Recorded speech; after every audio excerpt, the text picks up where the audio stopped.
সবাই দেখছে যে রাজা উলঙ্গ, তবুও সবাই হাততালি দিচ্ছে, সবাই চেঁচিয়ে বলছে সাবাস সাবাস। কারো মনে সংস্কার, কারো ভয়, কেউ বা নিজের বুদ্ধি অন্য মানুষের কাছে বন্ধক দিয়েছে, কেউ বা পরাহ্নভোজী, কেউ কৃপাপ্রার্থী, উমেদার, প্রবঞ্চক।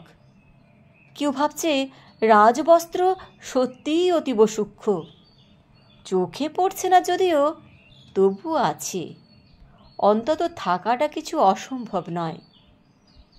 গল্পটা সবাই জানে, কিন্তু সেই গল্পের ভিতরে শুধুই প্রশস্তি বাক্য উচ্চারক, কিছু আপাদমস্তক ভীতু, ফন্দিবাজ অথবা নির্বোধ স্তাবক ছিল না। একটি শিশুও ছিল, সত্যবাদী, সরল, সাহসী একটি শিশু।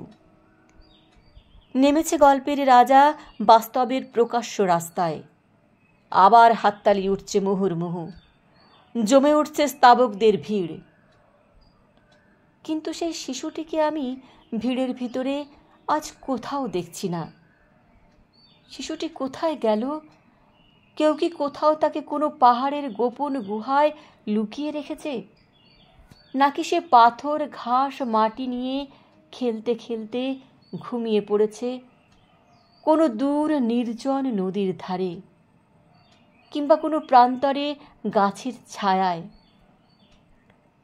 যাও, তাকে যেমন করেই হোক খুঁজে আনো। সে এসে একবার এই উলঙ্গ রাজার সামনে নির্ভয়ে দাঁড়াক। সে এসে একবার এই হাততালির ঊর্ধ্বে গলা তুলে জিজ্ঞাসা করুক, রাজা, তোর কাপড় কোথায়?